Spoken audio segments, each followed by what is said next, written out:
It's 2021 and maintenance and repair costs are through the roof. What are we going to do about it? Explain what's going on and try to save you some money in this week's video. I'm Jennifer Ruelens, landlord, educator, advocate, and broker for One Focus Property Management. In today's video, we're going to break down what's going on with your maintenance and repair costs and how can I help you save a little bit of money.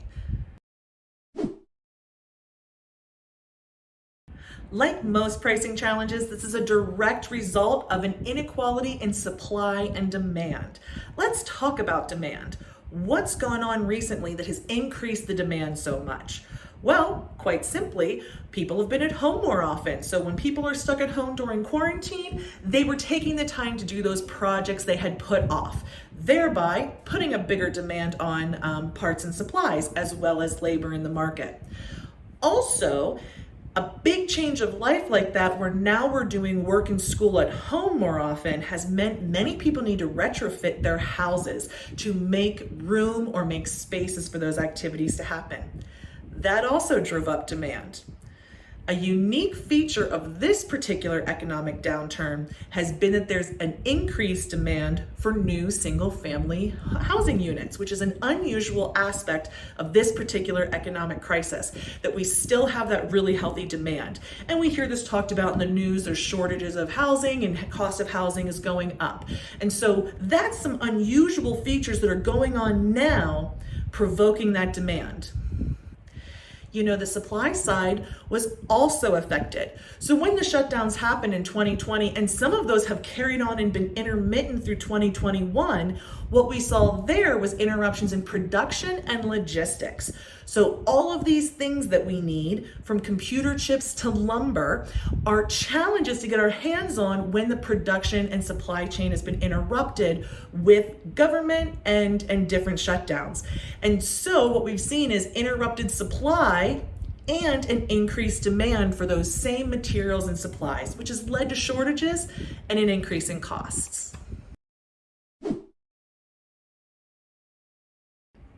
You know, materials is only one half of this equation. Labor, that's the other half. And there's been significant disruptions in the labor market since the beginning of COVID and the shutdowns.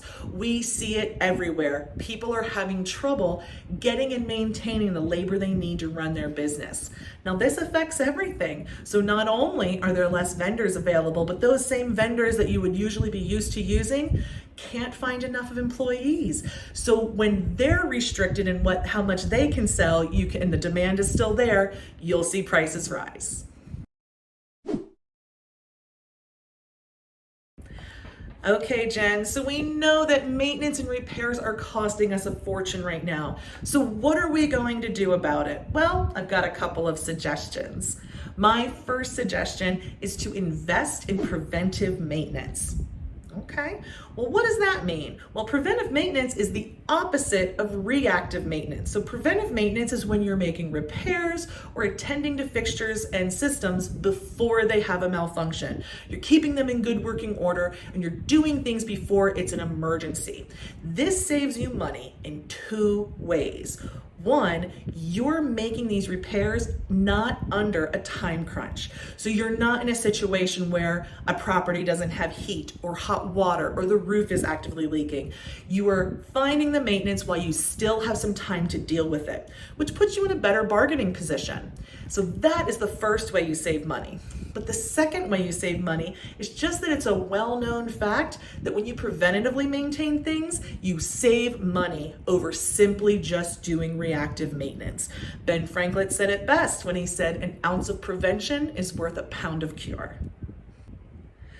The second thing we're going to do to address this issue is develop relationships with vendors who are right for you. Now, I can't tell you the kind of vendor that's going to be right for you, but there's no other way to do this than through trial and error. You've got to try a lot of vendors. You've got to know what your standards are and decide whether or not those vendors are going to meet your standards. Every single person you work with isn't going to be a vendor that you have to use forever. But sometimes you will meet a vendor who you're going to have a long relationship with. Building a relationship, building a rapport is a great way to make sure that people are available when you need them at a reasonable cost. I call this becoming their favorite client. We're going to become their favorite client in 3 ways. The first is always value a vendor's time and experience and expertise. It's so important that they're valued. So don't ask for emergency service when you don't need it. Don't ask for estimates and quotes when you have no intention of getting the work done. And don't be disagreeable. Be reasonable with them. They're going to want to work with you if you're a pleasure to do business with. The second way we're going to become their favorite client is to be easy to work with. Now, that doesn't mean that the vendor gets to do anything they want and you just have to comply. But what it does mean is that you should be easy to work with. You should be easy to reach, to get a hold of. You should make good decisions promptly. Also, be very clear in your communication. I often find if you're not getting what you want from a vendor, a lot of times the issue is you and how you're giving instruction. The third way we become a vendor's favorite client is to pay the bill cheerfully, quickly, and without issue by their preferred method. I wish I could do a correlation study. I simply don't have the time on small vendors and their responsiveness and communication versus how quickly they get paid. My anecdotal lived experience tells me that when you take care of a vendor's invoices responsibly, on time, and by their preferred method of payment, they are much more likely to pick up that phone the next time you call and need service. This sounds like convenient and common sense advice. And it is, granted, but it's not something that people follow uniformly. Ask your vendors what would make you their favorite client. What could you do to be a better client to them? Developing those relationships is part of your responsibility as a rental property owner. Vendor relations is a key aspect to any business, and doing it well is going to save you hassle and money. It's my pleasure making these videos every week, bringing you information you need to make more money with your rental properties. I hope if you ever need rental property management assistance, you'll check out One Focus Property Management.